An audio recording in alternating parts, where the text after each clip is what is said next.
Alors, nous sommes ensemble pour un face-à-face PME Hôpital pour une trentaine de minutes.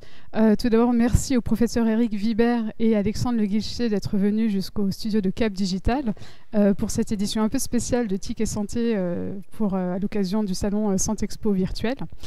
Nous allons parler du jumeau numérique, donc d'une technologie qui existe déjà depuis une trentaine d'années, qui nous vient essentiellement de l'industrie, qui a été développée tout d'abord dans l'automobile et dans l'aéronautique, et qui aujourd'hui se déploie dans d'autres secteurs, notamment dans le secteur de la santé. Alors, l'objectif principal, c'est la modélisation numérique de systèmes réels à des fins de simulation pour mieux comprendre, pour expérimenter, tester différentes innovations.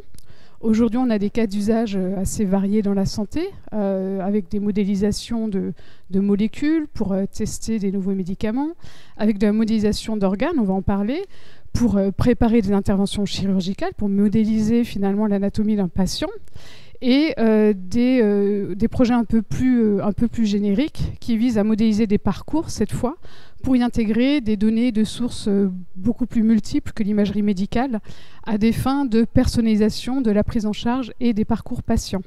Alors, tout ceci participe d'une grande tendance qui est la médecine préventive, la médecine personnalisée, la fameuse médecine des 4P, afin d'avoir des traitements, des protocoles, des prises en charge beaucoup plus adaptés à chaque cas patient. Donc pour en parler avec nous, professeur Eric Vibert, donc vous êtes chirurgien viscéral à l'hôpital Paul Brousse de la PHP. Vous êtes également à l'origine et responsable de la chaire innovation BOPA, bloc opératoire augmenté, vous allez nous en parler bientôt. Et Éric Le Guilcher, qui est directeur recherche et innovation, Alexandre Le Guilcher, directeur recherche et innovation de chez Evolucare, donc fondateur et co-responsable de Evolucare Labs, qui est en charge des innovations numériques et santé au sein de ce groupe qui est un leader de l'informatique médicale. Alors je me tourne dans un premier temps vers vous, professeur Vibert. Est-ce que vous pouvez nous détailler finalement un peu plus ce qu'est cette fameuse chaire BOPA, bloc opératoire augmenté, et comment le jumeau numérique finalement s'insère dans ce nouvel écosystème innovant pour sécuriser, fiabiliser les opérations auprès des patients? D'abord, merci beaucoup pour l'invitation. Donc, la chaire innovation BOPA, c'est une approche humaine et technologique du bloc opératoire. C'est quelque chose qu'on a développé donc à l'hôpital Paul Brousse, mais pour l'ensemble de l'assistance publique, qui est sous-tendu par deux fondations, la fondation Intélécom et la fondation APHP, avec aujourd'hui des rapprochements très forts avec l'université Paris-Saclay, qui est mon université. Et en effet, dans cette chaire, outre le côté sciences humaines qu'on évalue beaucoup, parce que le bloc opératoire est un lieu où il y a beaucoup d'interactions humaines et probablement certaines à modifier un petit peu. Et dans le domaine technologique, il y a différents blocs, et en effet, il y a un bloc très fort qu'on développe en particulier avec l'INRIA, puisque je travaille avec l'INRIA depuis 2012, en particulier avec une dame qui s'appelle Irène Vignon-Clémentel, qui fait de la modélisation hémodynamique, et quelqu'un qui s'appelle Stéphane Cotin, qui fait de la modélisation anatomique. Et avec ces deux personnes-là, et évidemment de nombreux collaborateurs, dont le docteur Gols, qui est chirurgien avec moi, eh bien on développe des jumeaux numériques pour pouvoir fiabiliser la chirurgie du foie, puisque moi je suis chirurgien hépatique, donc je fais de la chirurgie hépatique et de la transplantation. Donc les jumeaux numériques qu'on développe sont des jumeaux qui sont des jumeaux anatomiques. Il se trouve que la chirurgie du foie, c'est une chirurgie qui est relativement compliquée, avec des métastases, par exemple, qui disparaissent sous l'effet d'une chimiothérapie, avec la nécessité d'enlever des choses qui sont de la taille d'une tête d'épingle dans un organe plein, qui a une anatomie qui est singulière et spécifique des malades. Donc l'idée, c'est de fabriquer en effet des organes qui se déforment comme les organes réels, de manière à pouvoir prédire les conséquences à la fois anatomiques et fonctionnelles de la chirurgie du foie pour éviter la mortalité des malades et choisir, si besoin, des alternatives thérapeutiques. Donc c'est vraiment des applications très chirurgicales du jumeau numérique, mais ça se prête assez bien au foie, qui est un organe complexe. Et alors, à quel moment, finalement, de l'intervention, vous utilisez ces jumeaux avant l'intervention elle-même, pendant l'opération elle-même, et à quel stade de maturité vous en êtes aujourd'hui? Alors, aujourd'hui, on les utilise avant les opérations, avec quelque chose qui est de la planification préopératoire qu'on fait en fait sur des reconstructions tridimensionnelles du foie, de manière à pouvoir avoir l'anatomie précise du foie et voir en 3 dimensions ce qu'on va faire le lendemain comme opération. Donc ça, c'est quelque chose qui s'appelle les hépatectomies virtuelles, mais ces hépatectomies virtuelles sont faites aujourd'hui sur des modèles qui sont des modèles statiques, fixes. On n'a pas la possibilité aujourd'hui d'avoir une déformation de ces modèles, ce qui est important parce que le foie, c'est un brocoli mou qui se déforme. C'est une organisation fractale, mais qui a la particularité de se déformer lorsqu'on l'attrape. Et donc, on n'a pas la possibilité aujourd'hui de pouvoir déformer l'organe, mais on y travaille largement. Donc aujourd'hui, clairement, on fait et on prépare des opérations en regardant des modèles 3D de foie, alors qu'avant, on regardait des modèles 2D. Et il y a plusieurs papiers, en particulier des papiers japonais, qui ont montré qu'on améliorait la survie et le taux de récidive dans certains types de maladies qui sont très dépendantes de la qualité de la chirurgie. Et est-ce qu'à terme, vous travaillez sur des systèmes de réalité augmentée, comme on peut voir par ailleurs, pour essayer de projeter cela pendant l'opération? Comment vous voyez Alors, c'est aujourd'hui là-dessus qu'on travaille. On a publié 2 papiers dans des assez belles revues qui démontrent la faisabilité de la chose. Aujourd'hui, ce n'est pas de la pratique courante, ça nécessite encore des problématiques technologiques avec nécessité de trouver les moyens de recaler en temps réel les images, avec des travaux qui sont faits dans le domaine du deep learning de manière à pouvoir accélérer le recalage des organes en temps réel. Et ça, c'est un travail qu'on fait avec l'INRIA dans le cadre de la chaire innovation BOPA, et on va avoir là à très court terme un ingénieur spécialisé dans la vision par ordinateur qui va justement trouver des algos de manière à accélérer la déformation des modèles 3D qui sont des modèles polyédriques assez compliqués. Donc c'est pas aujourd'hui ce qu'on fait en clinique, mais je pense que d'ici 2-3 ans, on aura quelque chose qui fonctionnera. Ça ne sera pas encore un produit, ça sera quelque chose de fonctionnel, et là on dépose des projets de recherche assez ambitieux pour aller dans cette direction-là. Donc aujourd'hui planification, demain certainement réalité augmentée, et déjà aujourd'hui des choses autour de la simulation hémodynamique et les conséquences hémodynamiques de nos gestes, puisque la chirurgie du foie consiste à opérer un organe qui est éminemment vasculaire et compliqué dans son organisation, et quand on coupe des zones du foie, on peut modifier la pression et les débits. Et là, on vient de publier un gros papier dans J-Pathol, qui est la plus belle revue des pathologies qui existe aujourd'hui, où on montre qu'à partir de données qui sont des données hémodynamiques au niveau du cœur et des données de mesure simplement de pression au début d'une opération, on est capable de prédire les conséquences de nos actes. Donc ça, c'est un vrai plus, parce que ça permet d'aller beaucoup plus loin que les limites qu'on se met actuellement, qui sont uniquement des limites de volume. Aujourd'hui, on est capable d'anticiper les conséquences hémodynamiques de nos gestes, et c'est pour ça que ça a été pris dans une très belle revue des pathologies, parce que ça permet justement de décider plutôt vers la chirurgie, ou plutôt vers la transplantation, ou plutôt vers la destruction locale. Donc voilà, oui, donc ça commence vraiment, et je pense qu'on est probablement une des meilleures équipes du monde, avec donc Stéphane Cotin et Irène Villon-Clémentel, qui sont 2 ingénieurs INRIA, Nicolas Goltz et moi-même qui ai initié le truc en 2012 dans ce genre de thématique. Et on a parlé de la modélisation, de la simulation, on a parlé de la réalité augmentée. Si on va sur le champ de l'impression 3D, qui peut être un complément à la préparation, à finalement l'environnement, où en est-on aujourd'hui de l'impression d'organes, alors avec des textures très spécifiques, à chaque organe, y compris à chaque patient, en termes d'élasticité, en termes... Où est-ce qu'on en est aujourd'hui? Est-ce que c'est quelque chose que vous allez intégrer, sur lesquels vous travaillez déjà aujourd'hui? Qu'en est-il?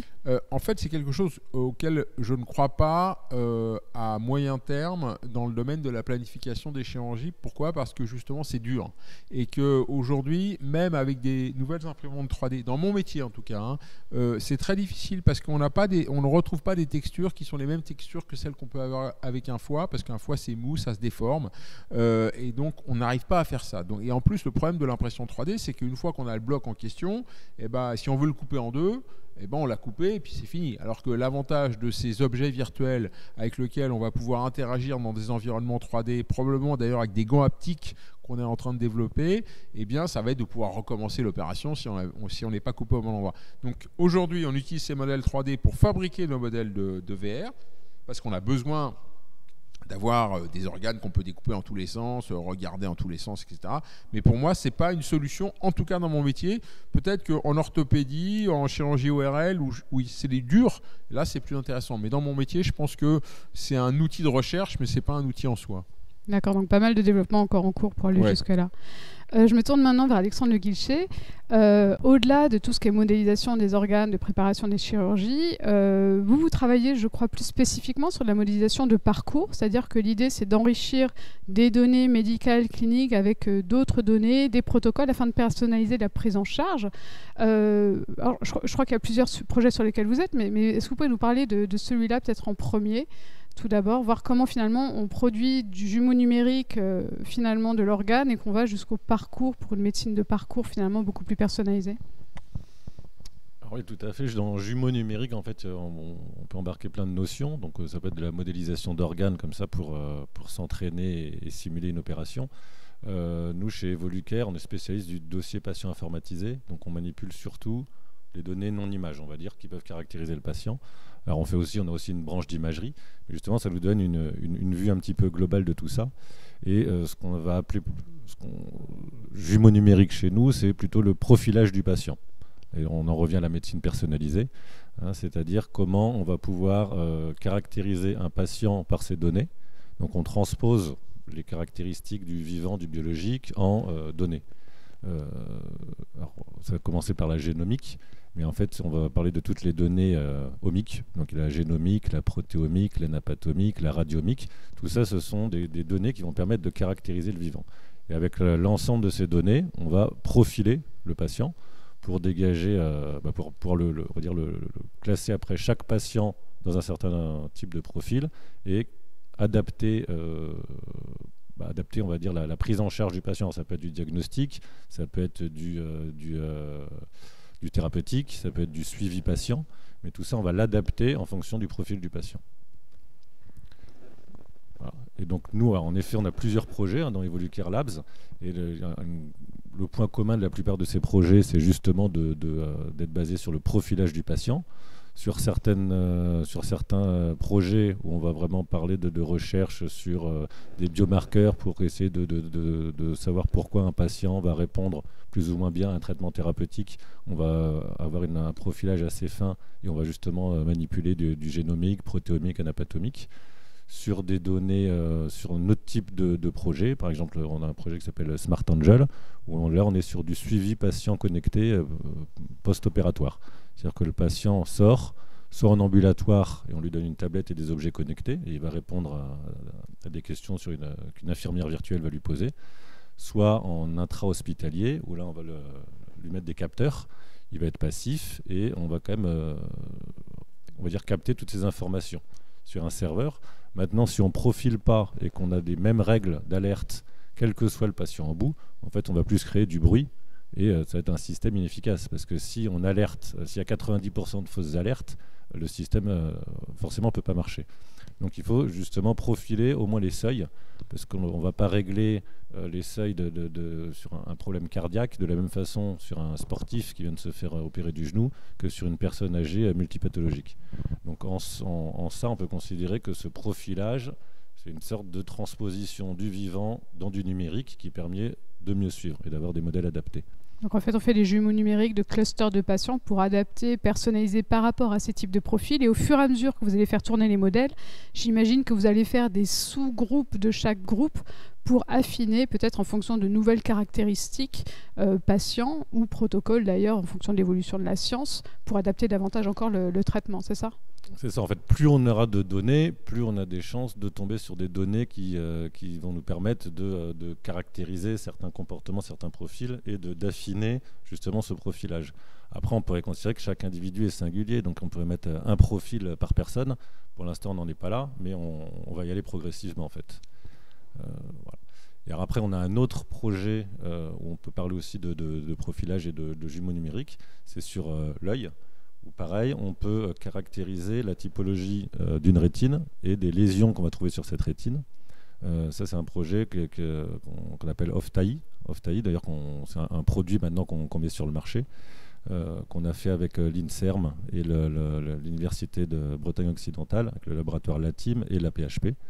Et donc, en fait, on avait une base de connaissances de plus de 800 000 rétines, annotées par des experts rétinologues de l'hôpital Lariboisière. Et maintenant, à chaque fois qu'on nous donne une nouvelle photo de rétine, on arrive à la placer sur une cartographie et voir, et essayer de la classer parmi des rétines qui sont similaires. Et après, on va regarder sur les 100 rétines autour de la carte, autour de la position de la carte, quels étaient l'avis des experts cliniciens. Donc en fait, c'est-à-dire qu'on arrive à reprofiler chaque rétine par rapport à une base de connaissances sur lequel on avait un avis d'expert. Ce qui permet du coup d'avoir le même avis d'expert, mais décalé dans le temps. Et on a des résultats excellents qui nous permettent d'envisager d'aller sur le marché.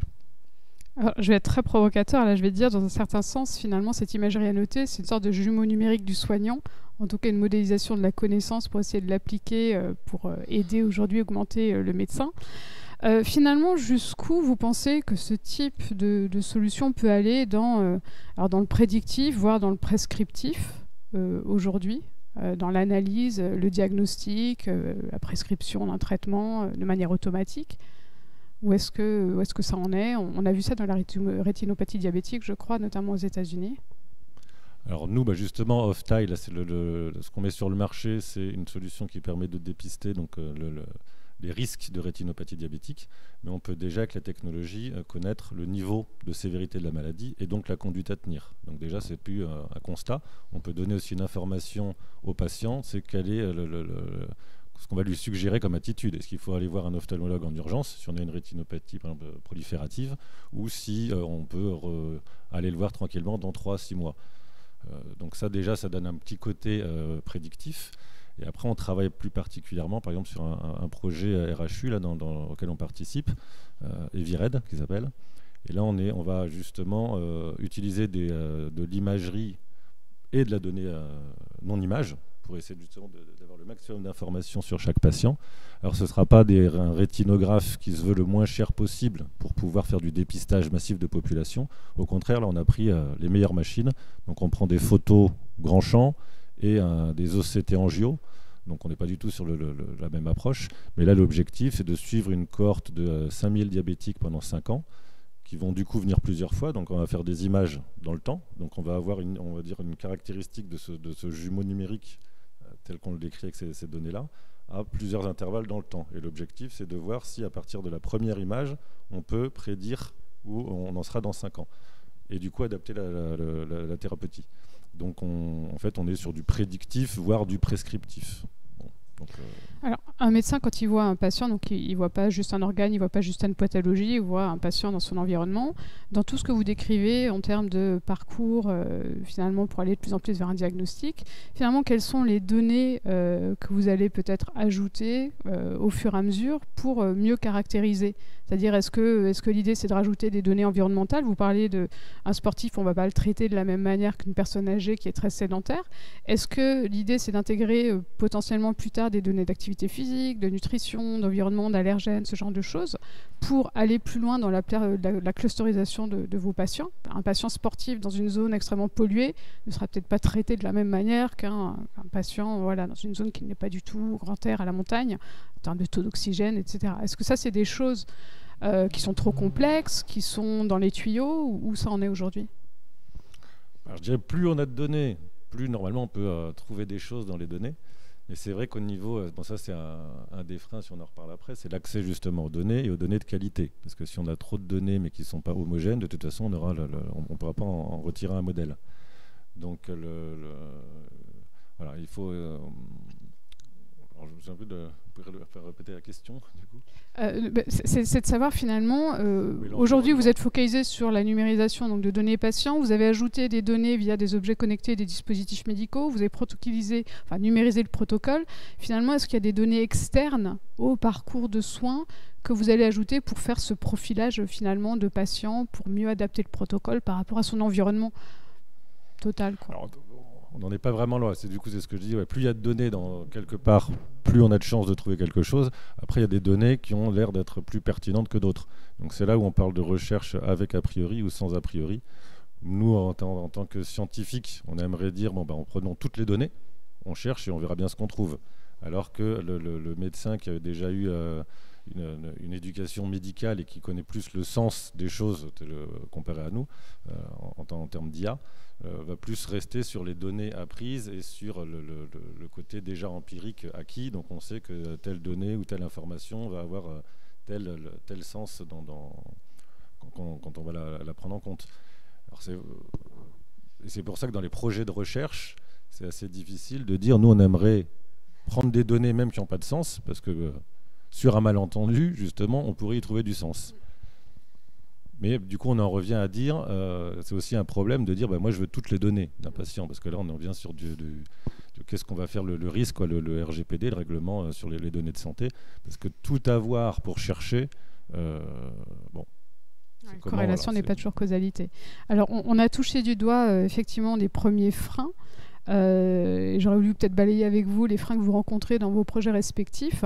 La grande question de l'accès aux données, à quel point finalement elle est importante. Alors, professeur Vibert, aujourd'hui, il y a un problème un peu spécifique d'accès aux données, peut-être pour chaque patient dans la salle d'opération. Et puis, est-ce qu'il y a un problème d'accès aux données plus large pour faire tourner des algorithmes et entraîner des algorithmes? Par exemple, vous parliez du recalage de l'organe modélisé. Peut-être que là, ça va au-delà des données du patient sur lequel vous allez opérer, mais essayer d'avoir un modèle inspiré d'une base de données beaucoup plus riche. Comment vous gérez cette problématique-là?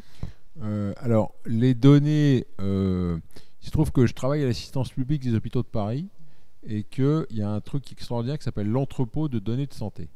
L'entrepôt de données de santé, c'est une mine d'or qui est en train d'être explorée de plus en plus. Et il y a une vraie volonté de l'AP, et BOPA fait partie de l'assistance publique, donc on va y avoir accès de toute façon, de pouvoir justement mettre à disposition ces données de manière à pouvoir faire des choses. Et aujourd'hui, il y a un accord cadre qui a été passé entre l'INRIA et la PHP, qui s'appelle un laboratoire INRIA-PHP, et BOPA fait partie d'une équipe projet INRIA-PHP. Donc on va probablement, au sein de l'assistance publique, pouvoir avoir pas mal de données. Et le truc qui est très important quand on fabrique du jumeau numérique, c'est évidemment de pouvoir valider les jumeaux. Parce que c'est bien gentil de fabriquer des jumeaux, mais si les jumeaux, finalement, vous êtes plantés, eh bien, ça n'a aucun intérêt. Donc, en fait, on commence toujours par fabriquer quelque chose, et puis on valide, et puis on itère, et puis on améliore. Donc, c'est toujours comme ça qu'on fait des jumeaux numériques. Et le fait est que ça se passe assez bien, ça marche, mais il faut beaucoup de puissance de calcul. Et ça, le sujet de la puissance de calcul est important.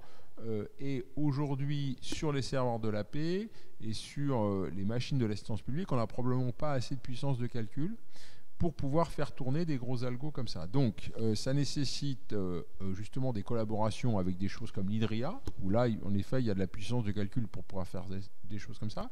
Et puis, ça nécessite d'aller voir des technologies qui sont en train de se mettre en place, qui s'appelle le edge computing. Le edge computing, c'est quelque chose qui permet de faire tourner des algorithmes d'IA sur des datasets qui sont à différents endroits. Ce qui permet en fait de largement alléger les puissances de calcul. Donc voilà, il y a en effet des problèmes, mais on trouve toujours les solutions aux problèmes. C'est des freins jusqu'à ce qu'on trouve la solution.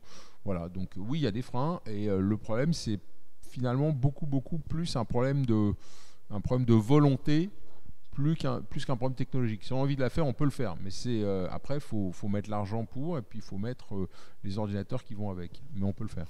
Sur la partie évaluation que vous mentionnez, est-ce que le fait d'intégrer donc des algorithmes avec potentiellement du machine learning, etc., aujourd'hui, donc pose des difficultés particulières dans la mesure où on a une solution qui est changeante en permanence? On sait que côté HAS, mais sur des solutions à destination des patients, on a cette problématique spécifique d'évaluation d'une solution à destination d'un patient. Normalement, on est sur des choses qui doivent être figées pour obtenir l'avis favorable de la HAS.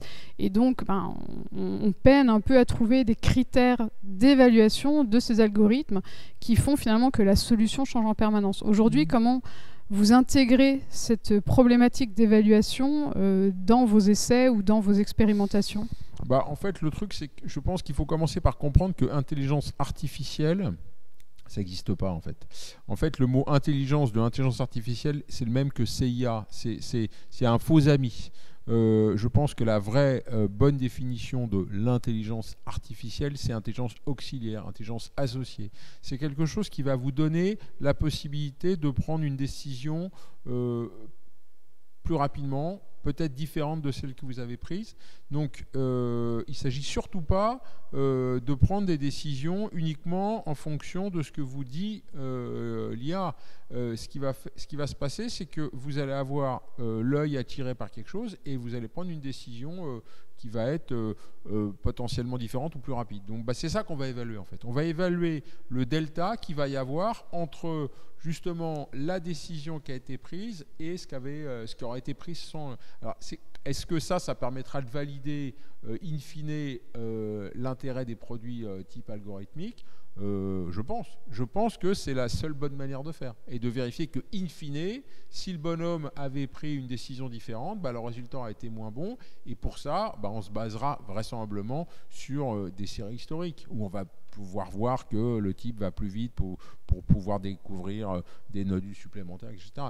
Mais maintenant que les algorithmes s'améliorent tout le temps, c'est l'histoire des algorithmes. Donc ça va bouger, et puis heureusement que ça bouge, parce que de toute façon, les algorithmes, ils nécessitent quand même un moment de définir ce que c'est que le vrai. Et le problème de fond, il est là. C'est que lorsque vous faites de l'intelligence artificielle, vous savez que l'algorithme, il est fabriqué à partir d'un endpoint, une chose qui est vraie ou faux. C'est le foie, c'est la rate, etc. Ça, c'est bien un humain qui le donne. Donc si on commence à faire confiance à des outils d'intelligence artificielle pour décider ce qu'est une pomme et ce qu'est une orange, on risque de se tromper. Donc il y a un vrai truc qu'il faut que les gens comprennent, c'est que il faut faire très attention à ne pas se faire embarquer par des machines. Il faut garder son libre arbitre et être capable de dire non, le truc s'est planté, et le truc va apprendre justement parce que vous allez venir plus vite. C'est pour ça que vraiment, je ne suis pas inquiet sur l'histoire de HAS machin, mais il faut comprendre ce que c'est. Il faut simplement une véritable augmentation. Ouais. Si on reste sur la partie de l'évaluation, Alexandre Le Guilcher, vous développez donc notamment des projets qui ont vocation à être à destination des patients, peut-être être remboursés. Aujourd'hui, comment vous approchez finalement le modèle économique de ces différentes solutions de télésuivi, potentiellement de télésurveillance? Quels sont finalement vos modèles, ou comment vous pensez que la chaîne de valeur va être répartie demain sur ce type d'approche? Alors, comme toute nouvelle technologie, je dirais, faut trouver sa place sur un marché qui est déjà organisé et qui est déjà financé selon les différents acteurs et les technologies qui évoluent. Donc pour ça, il faut qu'on prouve l'efficacité et l'apport que va avoir cette nouvelle technologie. Parce qu'on peut faire de la technologie pour de la technologie, si ça apporte rien, ça n'a pas de sens.